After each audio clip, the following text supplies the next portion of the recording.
जी, हरप्रीत, तो सबसे पहले तो आपको बहुत-बहुत बधाई। बड़े कमाल के आप कैंपेन के साथ जुड़े हैं।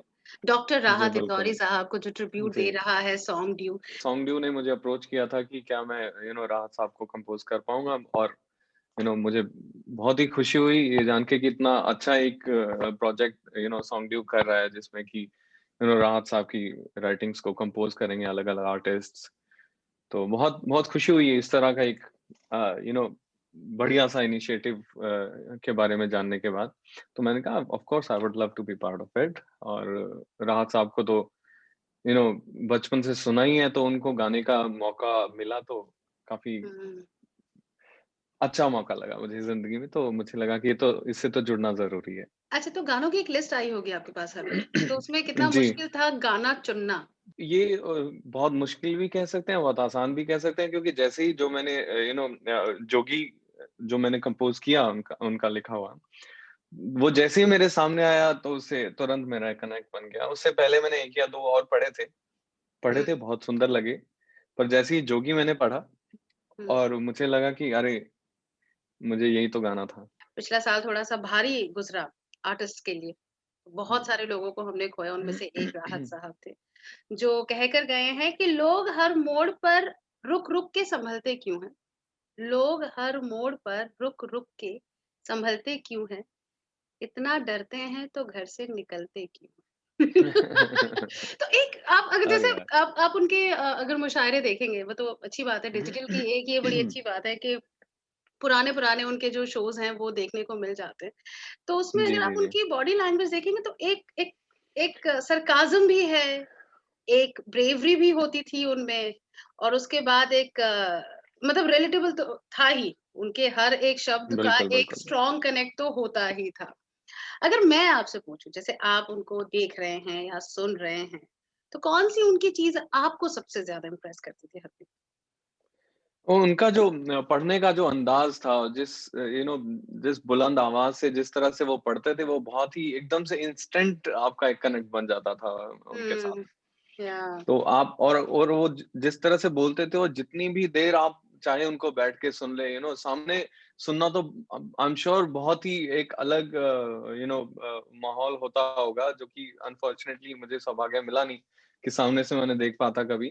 लेकिन यूट्यूब पे हम सब ने देखा है और उन्हें हुँ, एक बार देखें तो फिर देखते ही रह जाता है आदमी। इतने हुँ। सुंदर से वो पढ़ते थे कि बिल्कुल सीधे दिल तक पहुँचती थी उनकी पोएट्री। एग्ज़ैक्टली और एक इमोशन कॉन्स्टेंटली रहता था उनके चेहरे पर, वो इमोशन जो हाँ। आपको कहीं भटकने नहीं देता था।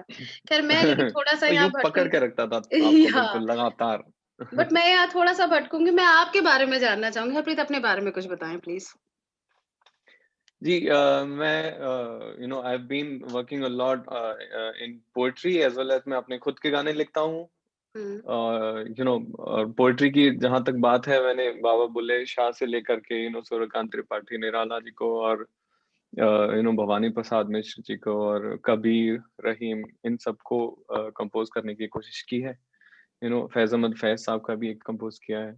क्या तो बात है! अलग-अलग सॉर्ट ऑफ डायलेक्ट्स और अ, अलग-अलग एराज़ से हिंदी और पंजाबी में और उर्दू में जो लिखा हुआ उसे मैंने म्यूज़िक देने की कोशिश की है, कंपोज़ करने की कोशिश की है और खुद तो मैं लिखता ही हूँ और मैं परफ़ॉर्म करता हूँ अपने गिटार के साथ क्या जैसा कि बात आपने है! अभी सुना।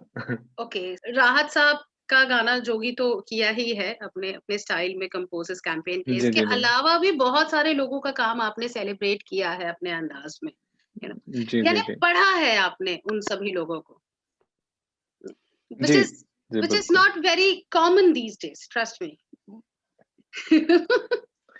सो सो ये आई तो नो लेकिन ये जी, तो ये प्रेशर था कि शौक? तो प्रेशर तो लाइफ़ में कभी लिया नहीं किसी चीज़ का, कभी अच्छा, भी नहीं लिया। तो इसीलिए आर्टिस्ट भी बन पाया।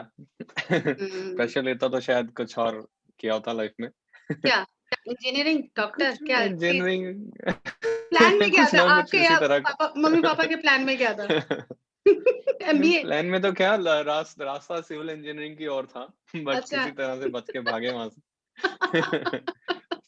क्योंकि वहाँ प्रेशर था, वो नहीं हाँ, चाहिए था लाइफ़ में। कुछ चीजें ना आगे पीछे चलती हैं हरप्रीत। जैसे जी, आपने आपको गाना गाने का शौक है तो गिटार बजाना आप सीखेंगे। जी। आप या आप अच्छा गाते हैं तो म्यूजिक कंपोज करने की कोशिश करेंगे या गाना लिखने की कोशिश करेंगे। तो अगर मैं आपकी क्रोनोलॉजी को समझना चाहूँ तो वो कैसे और कहाँ से शुरू हुई थी? पहले क्या आया, फिर क्या, फिर क्या, फिर क्या? नहीं, बहुत ही बचपन से मुझे शौक था और ये समझ में आ गई थी कि म्यूज़िक में ही मुझे कुछ करना है। 6-7 साल का था मैं तकरीबन। लेकिन ये नहीं पता था कि म्यूज़िक में करना क्या है, ये या क्या मुझे कंपोज़र बनना है, म्यूज़िक डायरेक्टर बनना है या एक इंस्ट्रूमेंट प्लेयर बनना है। वो क्लैरिटी थी नहीं लाइफ़ में।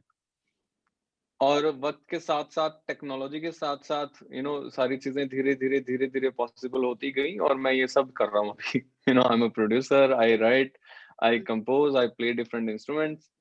तो ये सब चीज़ें अभी डिफरेंट मतलब कि पैरेलल कौन क्या-क्या धीरे-धीरे बजा लेते हैं? साथ में चलती है। I am mainly into guitar and I play keys. Okay, या मतलब पियानो अभी पूरा बेसिकली या पर अभी चारों तरफ से म्यूजिक, म्यूजिक, म्यूजिक है। चारों तरफ अ, से म्यूज़िक लवली है। और जी। कितने-कितने टाइम से आप हैं इंडस्ट्री में? क्या कर रहे हैं कुछ? क्या लगता है? It's more than a decade. वाह! 10-12 साल हो गए हैं तकरीबन। मतलब ये उम्र तो नहीं जी। लगती है आपकी, कब से है मतलब? स्कूल से सीधा इधर ही आ गए थे क्या? Yeah, exactly. That is what I did. Thank you so much Harpreet and all the very best. So Thank you. I hope मुलाकात अब होती रहेगी। जी। 92.7 Big FM.